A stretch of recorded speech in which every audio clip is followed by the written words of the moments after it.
کہ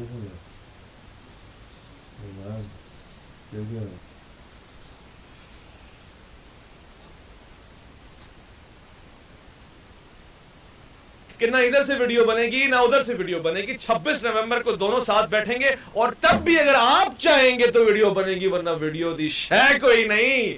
رکو ذرا, صبر کرو. بولا دھکا مکی نہیں کرنے کا, آرام سے لینے کا. اگر کوئی مہمان آپ کے پاس آ جائیں تو آپ ان کو یقیناً, ہم نے سنا ہے کہ آپ وہاں پکوڑا اور سموسا اور چائے کے ساتھ کام کرتے ہیں, امید ہے کہ آپ یہ تو سمجھ کریں. رکو ذرا, صبر کرو, آگے چل. میں انتظامیہ ہوں, میں آپ کو اندر بٹھانے کا مجاز ہوں, تسلی سے آپ کو اندر بٹھا دیں گے, کوئی ایسا مسئلہ نہیں. کیمرے آپ کے لے آئیں گے, وہ کوئی مسئلہ نہیں, ایشو نہیں ہے سر. آپ ٹھیک ہے, ابھی درس ہمارا ہوگا تو ہم ناس گیا جائے.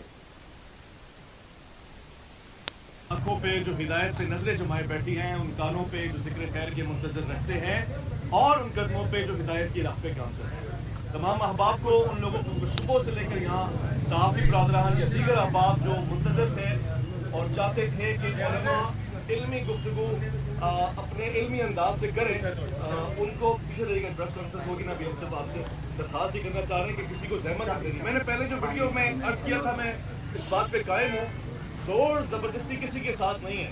ہم اگر عوام کے سامنے حقائق لانا ضروری تھے, کون صرف دعوے کرتا ہے, کون اس کے اوپر عملی پیرا ہو کر یقینی طور سے بیٹھ کر بات کرتا ہے, منطق, دلائل, حقائق. بسم اللہ الرحمن الرحیم. آپ سب کا بہت شکریہ کہ آپ نے امن و امان کی فضا قائم رکھنے میں مدد کی ہے, اور مزید ہم نے پتہ کیا اپنے شور سے بھی, نہ اس اکیڈمی میں پہلے کبھی مناظرہ ہوا ہے, مباحثہ ہوا ہے, نہ ہی آئندہ ہوگا. ان کا بڑا کٹ موقف ہے کہ میں سوشل میڈیا پہ بات کرتا ہوں, میرا جواب سوشل میڈیا پہ ہے. آپ حضرات کا بہت شکریہ. ابھی آپ نے ان سے بالکل آپ نے کنفرم کر دیا ہے, کیا کہتے ہیں وہ, کوئی مناظرہ نہیں ہوگا. ہمیں اندر جانے کی اجازت نہیں. جو مناظرہ ہوگا وہ سوشل میڈیا پر, آپ اس کا جواب دینا چاہتے ہیں پلیٹ فارم پہ. میں اب حضور مناظر اسلام امام المناظرین حضرت قبلہ علامہ مفتی محمد حنیف قریشی صاحب سے گزارش کروں گا اس موقع پر وہ اپنا موقف عطا فرمائیں. جو پولیس نے کہا اس بات کو قبول کیا جائے گا, کیا سلسلہ ہوگا, مفتی صاحب کی بات سماعت. بسم اللہ الرحمن الرحیم.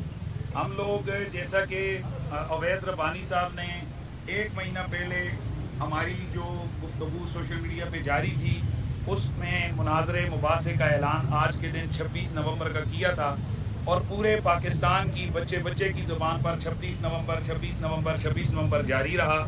آج حسب مادہ آن ٹائم پورے 8:45 بجے ہم اکیڈمی کے باہر, جیسے میں نے اعلان کیا تھا کہ 4-5 لوگوں کے ساتھ, یہ پولیس افسران گواہ ہیں کہ میں ایک گاڑی کے اندر آیا. ہم نے مرزا صاحب سے کہا, ان کے لوگ آئے, تحریری پیغام دیا کہ ہم لوگ آئے ہیں.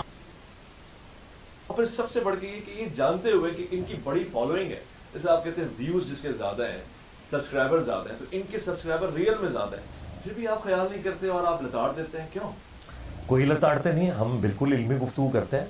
ہمیں بتائیں, کیا ہم نے کسی بزرگ کا نام کبھی بگاڑ کے لیا؟ کوئی ثابت تو کریں. اگر مشرکین عرب حضرت ابو طالب کو آ کے یہ شکایت کریں کہ تمہارا بھتیجا ہمارے بتوں کو گالیاں دیتا ہے, تو یہ ان کا سوچنے کا انداز ہے. نبی الاسلام نے کبھی گالی تو نہیں دی. آپ تو صرف یہ کہتے تھے کہ اللہ سے ہوتا ہے اور بتوں سے کچھ نہیں ہوتا. تو میں جتنی باتیں کر رہا ہوں یہ ان کا کہنا ہے نا. مجھے بتائیں, آج تک کوئی پلانٹ ارتھ پہ نان بریلوی ایسا ہے جو احمد بریلوی کو اعلیٰ حضرت کہتا ہو سوائے میرے؟ میں اشرف علی تھانوی صاحب کو پورا بولتا ہوں, مولانا اشرف علی تھانوی صاحب. اچھا, علی بن عثمان حجویری صاحب, صاحب یہ وہ لفظ ہے جو قرآن میں اللہ تبارک و تعالیٰ نے ہمارے محبوب صلی اللہ علیہ وآلہ وسلم کے ریفرنس سے استعمال کیا ہے. اس سے زیادہ میں کسی کو کیا آنر دے سکتا ہوں؟ یہ کہنا کہ میرا رویہ سخت ہے, تو یہ وہ لوگ مجھ سے بات کر رہے ہیں کہ جو دوسرے فرقوں کو کافر سمجھتے ہیں, گستاخ رسول کہتے ہیں, مشرک کہتے ہیں, ہر وہ گالی. میں تو ساروں کو مسلمان سمجھتا ہوں, سب کے پیچھے نمازیں پڑھنے کا قائل ہوں, سب کو چندے دیتا ہوں جو ان کی زندگی اور موت کا مسئلہ ہے. میں نے تو کوئی کتاب حسام الحرمین لکھ کر اور دیوبند کو واجب القتل اور مرتد قرار نہیں دیا. میں نے المہند لکھ کر بریلویوں کو شیطانی لشکر تو ڈکلیئر نہیں کیا. یہ تو ان کے بزرگ کرتے رہے. میں تو ان سب کے نام احترام سے لیتا ہوں, میں ان کے نظریات سے اختلاف کرتا ہوں. یہ کہتے ہیں نا زبان سخت ہے, وہ زبان نہیں سخت, وہ زبان اتنی علمی ہے کہ ان کی پبلک ان کے گاٹے فٹ ہو گئی ہے کہ انجینئر صاحب تمہاری ایک ایک بات کا جواب دے رہے ہیں، اور جو گستاخانہ عبارتیں تمہاری کتابوں سے نکل رہی ہیں، انہی عبارتوں سے کم درجے کی جو عبارتیں تھیں ان پہ تم نے دوسرے مکاتب فکر کو نیزے کی نوک پہ رکھا ہوا تھا. کل تک اشرفی تھانوی رسول اللہ کفر و شرک تھا، آج چشتی رسول اللہ نکلا ہے تو تم کہہ رہے ہو کہ جی یہ معرفت کی بات ہے، کبھی کہہ رہے ہو کتابیں چینج ہو گئی ہیں. ایک جگہ رکو تو صحیح. یہی مفتی حنیف قریشی صاحب جب مناظرہ کر رہے تھے اس وقت نہیں تھا ان کو پتا کہ یہ اندراج بعد میں کسی نے کر دیا، یہ الحاقی عبارتیں ہیں. آج میرے دنیا میں چھوڑے جانے کے بعد ان کو یہ خیال آ گیا کہ جی یہ عبارتیں بعد میں کسی نے داخل کر دی ہیں. اس وقت تو یہ ڈیفینڈ کرتے تھے، اور اس میں بھی آپ کی پوڈ کاسٹ کے اینڈ پہ بھی جا کے انہوں نے ڈیفینڈ کیا چیزوں کو، اور جو انہوں نے لیم ایکسکیوزز رکھے ہیں وہ ہمیشہ سے ان کے یہی ہیں.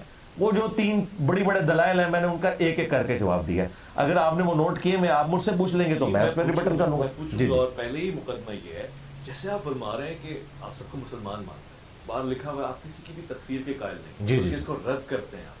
یعنی آپ مفتی حنیف قریشی کو مسلمان مانتے ہیں، بریلوی حضرات جتنے بھی ہیں اہل سنت. اسی طرح اگر پیچھے چلے جائیں تو آپ خواجہ معین الدین چشتی رحمۃ اللہ علیہ کو بھی مسلمان. جی بالکل، کیوں نہیں. تو پھر کسی مسلمان پہ یہ الزام لگانا کہ وہ اپنا کلمہ پڑھوا رہا ہے، کیا کوئی مسلمان کبھی اللہ کے رسول کے علاوہ اپنا کلمہ پڑھوا سکتا ہے اور پھر وہ مسلمان بھی رہے؟